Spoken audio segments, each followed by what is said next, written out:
ప్రభు నీవే సృష్టికర్తవు, నీవే మా రక్షకుడవని హల్లెలూయా పాడేదన్.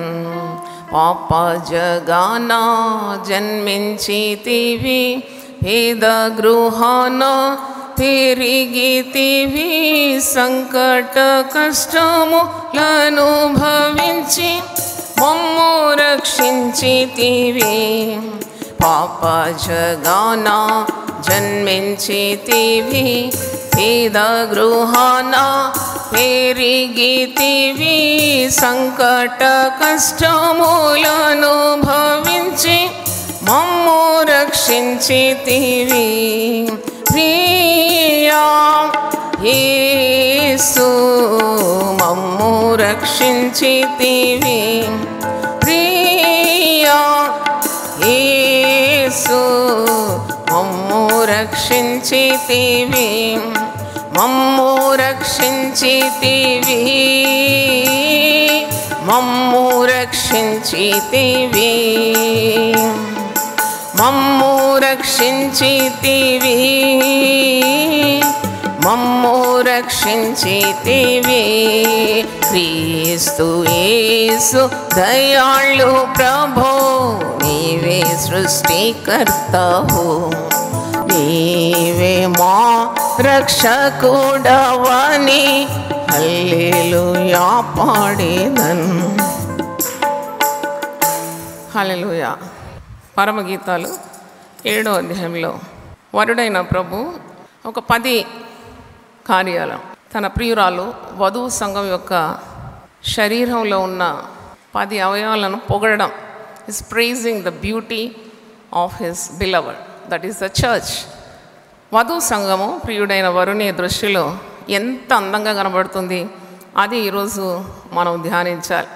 She looks very very beautiful in his sight, in the eyes of the beholder. చూడండి, ఒకరి హృదయము ప్రేమతో నిండినప్పుడు వారు ఎవరినైతే ప్రేమిస్తున్నారో వారు అద్భుతమైన సౌందర్యంతో వారు కనబడతారు.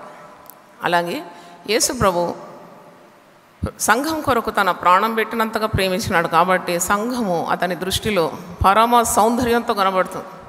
7వ అధ్యాయం రాజకుమార పుత్రిక, రాజవంశమునకు చెందినది అని అర్థం. She royal, she Majestic.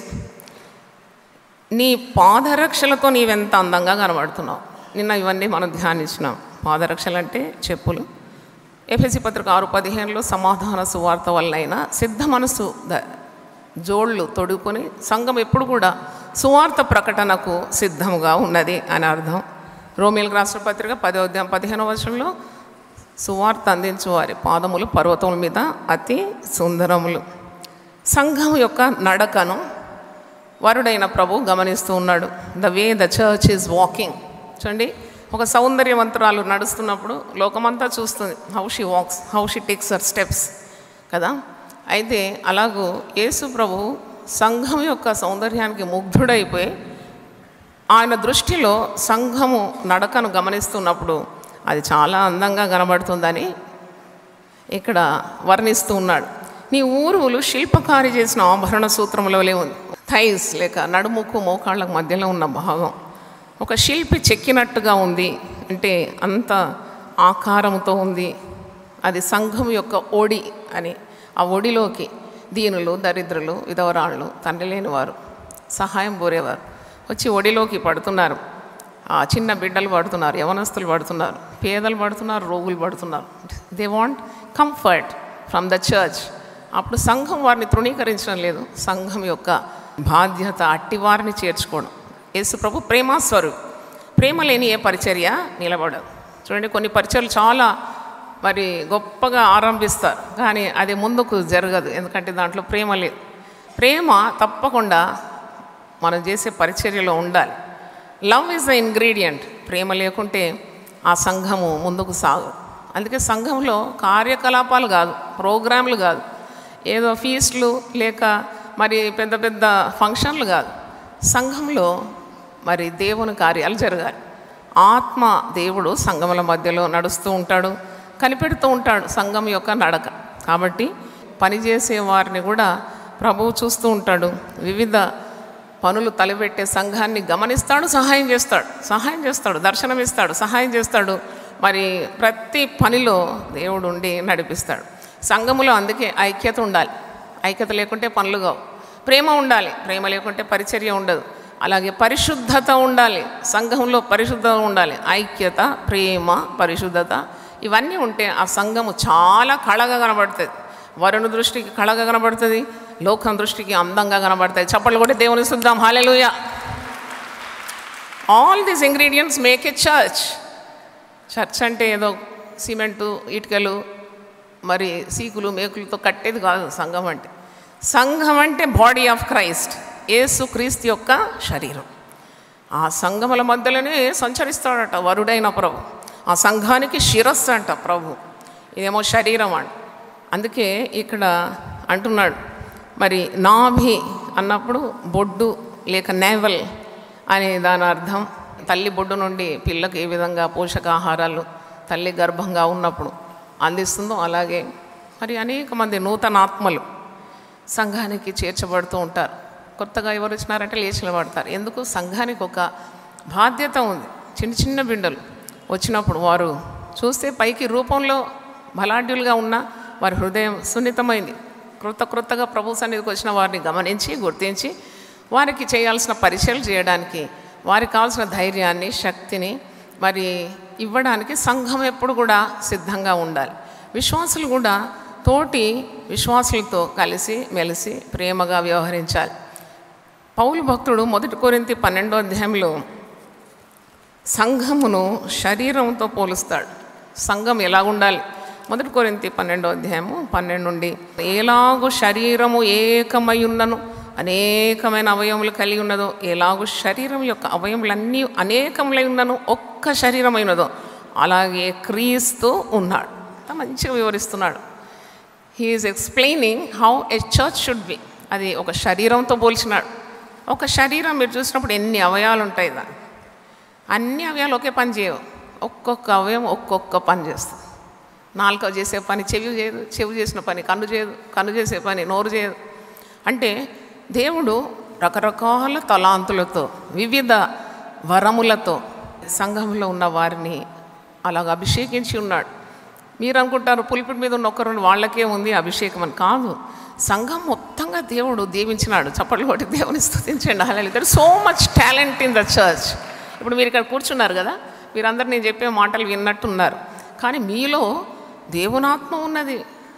You are filled with the spirit of God. ఆత్మ నడిపింపు ద్వారా వచ్చేసినారను. మీలో ఎన్నెన్నో దాగి ఉన్న వరాలు ఉంటుంది. మీరు తలుచుకుంటే ఏవేవో గొప్ప కార్యాలు చేయవచ్చు. మిమ్మల్ని ప్రోత్సహించాలి సంఘం. అలాగూ ఒక శరీరంలో అనేక అవయవాలు ఎలాగూ పనిచేస్తుందో ఒక్కొక్క అవయవము దాని పనిని చేసుకుంటూ వెళ్తుంది. అప్పుడే అది శరీరం అనబడుతుంది. అందుకే నేను స్త్రీల కొరకు ఎందుకు వాదిస్తానంటే, కొన్ని సంఘాలు ఇప్పుడు కూడా ఈ ఆధునిక కాలంలో కూడా స్త్రీలు సేవ చేయొద్దు, స్త్రీలు ఫింగర్ ఆన్ ద లిప్స్, నోటి మీద వేలేసుకొని కూర్చోవాలంటే చాలా తప్పు అది. అంటే సంఘంలో సగం చచ్చుబడిపోయింది అన్నమాట. అందుకే నేను అంటాను, సంఘానికి ఎప్పుడు పక్షవాతము రాకూడదు. ప్రతి అవయవం బలంగా పనిచేయాలి. దేవుని స్తోత్రం. హల్లెలూయా.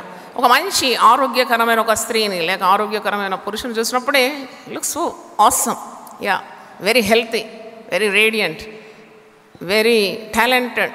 అంటే పనికొచ్చే వాళ్ళని చూసినప్పుడు ఎంత సంతోషం కలుగుతుంది. అలాగే సంఘము అన్ని విధాల పరిచర్యలు అందిస్తూ బలంగా శక్తివంతంగా లోకానికి కనబడాలి. అందరు స్త్రీలంతా మౌనంగా ఉంటారు. నన్ను అడిగితే ఒక కుటుంబంలో స్త్రీ మౌనంగా ఉంటే ఇల్లంతా బోసిపోయి ఉంటుంది. The whole house looks A dull look. ఎందుకంటే స్త్రీ మాట్లాడడం లేదు. పిల్లలు వచ్చి అమ్మ ఎందుకు మాట్లాడదు, భర్త కూడా ఎందుకు మాట్లాడడం లేదు. మరి ఒక స్త్రీ తప్పకుండా ఒక ఇంటికే కళను తెస్తే, ఇంటికి దీపం ఇల్లాలంటారు. అవును, ఇల్లాలు లేని ఇల్లు ఎలాగుంటుంది? చీకటిగా ఉంటుంది, శుభ్రం ఉండదు, అంత అతలాకుతలంగా ఉంటుంది. ఒక ఇల్లే భరించలేనప్పుడు సంఘంలో స్త్రీలు ఎంత చురుగ్గా ఉండాలి. దేవుని స్తోత్రం. హల్లెలూయా. అందుకే కదా ఆయన సమరయ స్త్రీకి 7 మర్మాలు బోధించినాడు. ఒంటరిగా కలుసుకొని 7 మర్మాలు బోధించి ఆమెను ఆత్మతో నింపి ఆమె గ్రామాల్లోకి వెళ్ళి అనేకులను ప్రభు వైపు తిప్పింది. గ్రామాల్లో ఉండేవారందరూ ప్రభువునందు విశ్వాసము ఉంచిరి అని వాక్యంలో చూస్తున్నాం. కాబట్టి పురుషులు సంఘములో అవయవాలుగా ఉన్నారు, వివిధ తలాంతులతో ఉన్నారు, వారి మీద దేవుని ఆత్మ ఉన్నది. సంఘము అన్నప్పుడు క్రీస్తు శరీరం, అన్ని అవయవాలు చక్కగా పనిచేయాలి. అందుకే పౌలు అంటున్నాడు, యూదులమైనను గ్రీసు దేశస్థులమైనను దాసులమైనను స్వతంత్రులమైనను మనమందరము ఒక్క శరీరంలోనికి ఒక్క ఆత్మయందే బాప్తిసము పొందితేమి. మనమందరం ఒక్క ఆత్మను పానము చేసిన వారమైతే, శరీరం ఒక్కటే అవయముగా ఉండక అనేకమైన అవయములుగా ఉన్నది. అన్ని అవయములు దేని కొరకు పనిచేస్తుంది? శరీరం కొరకు పనిచేస్తుంది. చప్పట్లు కొట్టి దేవుని స్తుతం. Hallelujah. All members are working for the body of Christ. నేను ఇప్పుడు నిలబడాలి అంటే కాళ్ళు అన్నదనుకోండి, ఈరోజు నేను నిలబడను, నువ్వేం చేస్తావు అంటే నేను ఎట్లా నిలబడతాను కదా. ఒకరోజు నాకు 1000 నామాలు ముగించిన తర్వాత పెద్ద గజమాల, అంటే 4 సంవత్సరాలు బోధించినాను కదా, 4-5 సంవత్సరాల ప్రయాసం అది, 1000 నామములు, 1000 ప్రసంగాలు. ఒక గజమాల తెచ్చి నా మెడ మీద వేసినారు. అప్పుడు ఇంటికి పోయిన తర్వాత నేను ఈ శరీరం గురించి ఆలోచిస్తూ, ఒకవేళ పాదం అన్నదనుకోండి, 5 సంవత్సరాలు నేను నిలబెట్టిన నిన్ను, కానీ దండ ఎక్కడ పడ్డది? మేడం దీంట్లో ఏం న్యాయం ఉంది అని అంటే, అప్పుడు నేను మాట్లాడుతున్నాను వాళ్ళు, అప్పుడు నేను పాదంతో చెప్తా, నువ్వేం భయపడకు, నీ విలువ నీకు ఉన్నది. దీనులు, దిక్కులేని వారు, రోగులు, అవసరతల్లో ఉండేవారు వచ్చి మెడ మీద పడరు, ఎక్కడ పడతారు? పాదాల మీద పడతారు. చూడండి దాని విలువ, అది కనబడడం లేదు కానీ దాని విలువ దానికి ఉన్నది. అలాగే ప్రతి అవయానికి తగిన విలువను మరి ప్రభువు అమర్చి ఉన్నాడు. అందుకే ఎవరి మీద ఎవరికి విరోధ భావం ఉండకూడదు, ఎవరిని తక్కువ అంచనా వేయకూడదు. అదొకటి సంఘంలో నేర్చుకోవాల్సింది. Don't under estimate any person, every one is of value. ఎంతమంది నమ్ముతారు ఈ మాట? ఒకసారి చప్పట్లు కొట్టి దేవుని స్తుతించు.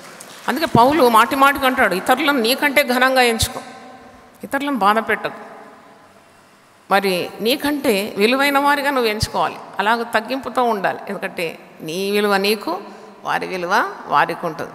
ఎవరిని తూలానడం కానీ సంఘంలో ఐక్యత భావాన్ని చెడగొట్టడం కానీ చేయకూడదు. సహోదరులు ఐక్యత కలిగి నివసించుట ఎంత మేలు, ఎంత మనోహరం. అక్కడ దేవుడు తన ఆశీర్వాదాలు కల్పిస్తాడండి. God will command his blessings where there is unity. కనుక ఇక్కడ పౌలు భక్తుడు నాభి గురించి మాట్లాడుతున్నాడు. అలాగే గాత్రం, గాత్రం అంటే కొందరు అనుకుంటారు వాయిస్ అంటారు. గాత్రం అంటే నేను డిక్షనరీ బాగా చూసిన, తెలుగు టు ఇంగ్లీష్ డిక్షనరీలో చూసి, అది కడుపు భాగము లేక నడుము భాగం. అంటే a church has to stand every attack, every persecution, every problem, every trial, every temptation. నిలబడడానికి నడుము శక్తి కావాలి. కాబట్టి మరి సంఘము ఇలాగూ ఆరోగ్యకరంగా ఉండాలి అని అర్థం. 7వ అధ్యాయం 3వ వచనం, నీ ఇరు కుచములు ఒక జింక పిల్లలు తామరలో మేయు కవలను పోలి ఉన్నాయి. ఇరు కుచములు అంటే ఒక స్త్రీ ఒక ఛాతి భాగం. Is comparing to twin deers, అంటే ఒక కవలలైన జింక పిల్లల్లాగా ఉంది అని అంటున్నాడు. నేను సంఘం యొక్క కర్తవ్యము, బాధ్యత, భారము, లోకానికి పోషణ అందించడం, అవసరతలో ఉన్న ఆదుకోవడం, దీనికి సూచన అని దీని గురించి చాలా నేను మీకు వివరించినాను. అంటే the church should always be ready to provide comfort, provide peace, provide their needs. అంటే సంఘం అంటే కేవలం పాటలు పాడి ఎగిరి లేక కొద్దిగా అల్లరి చేయడం, కొద్దిగా హంగామా చేయడం కాదు సంఘం అంటే. చాలామంది అలాగే అనుకుంటారు సంఘం అంటే, చాలా గట్టిగా డ్రమ్ములు కొట్టి మ్యూజిక్ చేసి అది చేసి. సంఘం అంటే బాధ్యతతో కూడింది. సంఘానికి మరి చాలా కర్తవ్యాలు ఉన్నాయి. The church has many functions to do. అనాథులకు, విధవరాళ్ళకు, చిన్న బిడ్డలకు, యవనస్తులకు, వృద్ధులకు, పేద సేవకులకు, మరి కుటుంబాల్లో ఐక్యత లేకుంటే the church has to work for their unity. బిడ్డలు ఎదిగినారంటే సంఘానికి బాధ్యత రావాలి. వారికి మంచి జతలను కూడా సిద్ధపాటు చేయడానికి కొద్దిగా బాధ్యత వహించాలి. మరి పేదలు, బీదలు, ఆహారం లేకుంటే ధనవంతులు కొద్దిగా సహాయం చేసి వారికి సపోర్ట్ చేయాలి. అంటే ఇదంతా కలిస్తేనే సంఘం అవుతుంది. అందుకే కుచములు అని మీరు మాటికి పరమగీతాల్లో చూస్తారు. It's a word with a great meaning. బిడ్డ పుట్టగానే అడుగుతారు ఒక ప్రశ్న దగ్గరున్న వాళ్ళు, తల్లికి పాలుందా? కొందరికి వారమైనా పాలు రాదు, అప్పుడు ఆ బిడ్డ ఎండిపోతుంది కదా పాలు లేకుంటే. పాలు ఉందంటే చాలా సంతోషం, అమ్మ పాలు పడ్డదమ్మా, పాలు పడ్డది. ఇప్పుడు ఈ బిడ్డను తీసుకుపోయి తల్లి దగ్గరికి ఇస్తారు. ఆ బిడ్డ తల్లి రొమ్ము నుండి పాలు తాగుతూ ఉంటుంది, వేరే ఘనమైన ఆహారం తీసుకోదు కదా. చిన్న బిడ్డలకు ఆవకాయ పచ్చడి పెడతారు, చిన్న బిడ్డలు తాగేది పాలు కదా. ఇప్పుడు తల్లి రొమ్ము నుండి పాలు తాగుతుంది, బలంగా పుష్టిగా అయిపోతుంది. పెద్దగా పెరుగుతున్న కొలది ఘనమైన ఆహారం తల్లి ఇస్తూ ఉంటుంది. అలాగే సంఘము క్రొత్తగా వచ్చిన విశ్వాసులను మరి ప్రేమించాను. మీరు 30 సంవత్సరాల నుండి నాకు విశ్వాస జీవితంలో అనుభవం ఉందని చెప్పేసి ఒక లేత క్రొత్త విశ్వాసం వచ్చినప్పుడు చూడనట్టు ఉండకూడదు. మనమంతా సహోదరులం సహోదరులం, అంటే ఒకే ఉదరము నుండి ఉద్భవించిన వారు. మనకందరికీ ప్రభు ఎవరు? క్రీస్తు. మనకందరికీ సంఘానికి శిరస్సు ఎవరు? క్రీస్తు ఉన్నాడు. కాబట్టి ఇతరుల పట్ల కొద్ది శ్రద్ధ, కొద్ది ప్రేమ, కొద్ది పలకరింపు, ప్రైజ్ ది లార్డ్ అనాలి. లేదు నేను గొప్పవారికి నమస్కారం చేస్తాను అన్నట్టు అలా ఉండకూడదు. ఆయన మహోన్నతుడైనను దీనులను ఏం చేస్తాడట? లక్ష్య పెడతాడంట. చప్పట్లు కొట్టి దేవుని వస్తుంది. హల్లెలూయా. ఎవరైనా దీనులు దిక్కులేని వారు వస్తే కొద్దిగా భుజం మీద తట్టి, భయపడకు, దేవుడు ఉన్నాడు, దేవుడు సహాయం చేస్తాడు. ఒక చిన్న ప్రార్థన చేసి, ప్రార్థనలన్నీ జాయ్ చెరియన్ సిస్టరే చేయాలి సంఘంలో అంటే కాని పని అది. You have a right to pray for others. మీరు ఈ గుంపులో ఉన్నప్పుడు ఎవరైనా ఇబ్బందుల్లో ఉంటే ఒక చిన్న ప్రార్థన చేస్తే తప్పేముంది? ప్రార్థన చేయాలి, ప్రేమించాలి, అక్కడే స్వార్థం లేకుండా ఉండాలి. అదే ప్రభువుకు నచ్చేది. ఇక నేను ప్రార్థన చేస్తాను, నాకు ముడుపులు ఇవ్వమంటే తప్పు. అట్టివారి ఎడల చర్య తీసుకోబడుతుంది. అంటే నేను ఎందుకు చెప్తున్నానంటే nothing but love should prevail in the church. అర్థమైతే ఒకసారి హల్లెలూయా చెప్పండి. అంటే ప్రేమ తప్ప మరొకటి సంఘంలో కనబడకూడదు. ప్రేమ చేతనే మనం అతకబడుతున్నాం.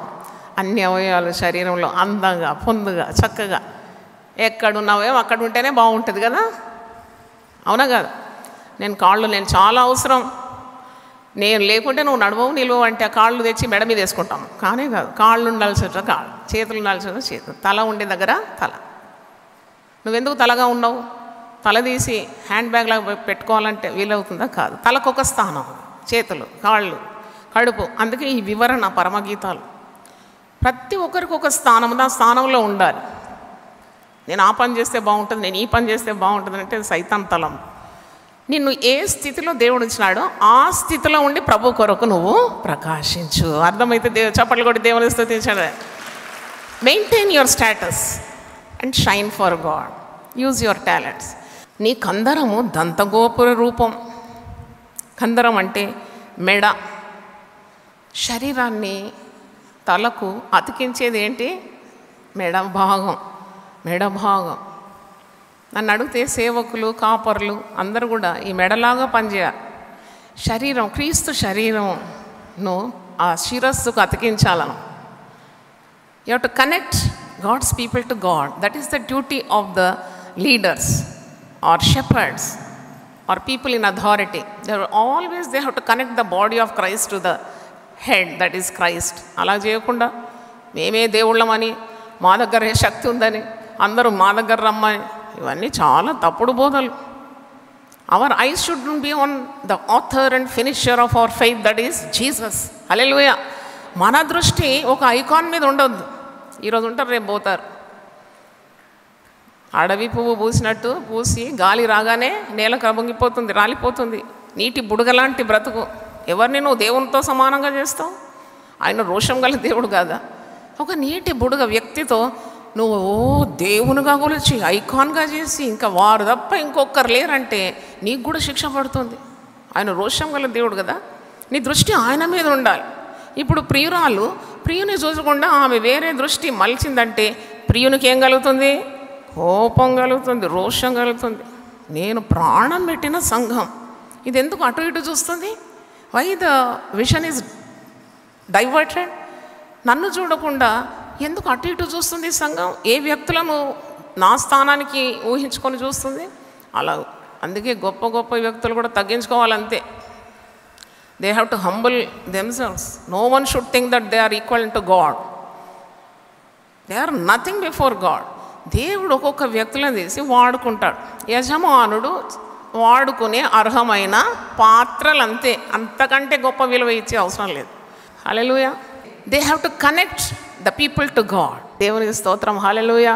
చప్పట్లు కొట్టి దేవుని స్తుతిద్దాం, ప్రార్థన చేస్తాం. వరుడైన ప్రభు ఎంత అద్భుతంగా తన వధువును ప్రేమిస్తున్నాడు, ప్రశంసిస్తున్నాడు, ప్రతి భాగాన్ని ఎంతో ఆకర్షణీయంగా చూస్తున్నాడు. He loves his bride so much that he gave up his life. ఎంతగా ప్రేమించినాడు సంఘాన్ని, వధువును అంటే తన ప్రాణమే బలిగా అర్పించినాడు. ఇంత ప్రేమ, ఈ ప్రేమను ఎవరికి వివరించడానికి సాధ్యం? వర్ణనాతీతమైన ప్రభు ప్రేమ కొరకు ఒకసారి చేతులెత్తి ఆయనను స్తుతిద్దాం. హల్లెలూయా, హల్లెలూయా. అదో సంఘం ఎలాగుండాలని నువ్వు ఆశిస్తున్నావు, మాతో మాట్లాడండి ప్రభువా. దేవుని వాక్యం విన్న ప్రతి ఒక్కరిని దీవించమని యేసు నామములో అడుగుతున్నాను తండ్రి, ఆమేన్. హల్లెలూయా. దీనులకు సువర్తమానము ప్రకటించుటకును, నలిగిన హృదయము గల వారిని దృఢపరచుటకును, దుఃఖక్రాంతులందరినీ ఓదార్చుటకును జరుగుచున్న ఇంటర్ డినామినేషనల్ పరిచర్య. యెషయా 61:1-3. యునైటెడ్ పీపుల్స్ ఫెలోషిప్ UPF ఆదివారము ఆరాధనలు. ప్రభాత ఆరాధన ఉదయం 6 గంటల నుండి ఉదయం 9 గంటల వరకు. సాయంకాల ఆరాధన సాయంత్రం 6 గంటల నుండి రాత్రి 9 గంటల వరకు. స్థలం Osmania garden function hall, జామై Osmania railway station ఎదురుగా, అడిక్మెట్, హైదరాబాద్. అందరూ ఆహ్వానితులే. ఆహ్వానించువారు ప్రభువు దాసురాలు జాయ్ చెరియన్ గారు, వ్యవస్థాపక అధ్యక్షురాలు మరియు సీనియర్ పాస్టర్ UPF హైదరాబాద్. వివరములకు 9550504718, 9030757571 నంబర్లను సంప్రదించగలరు.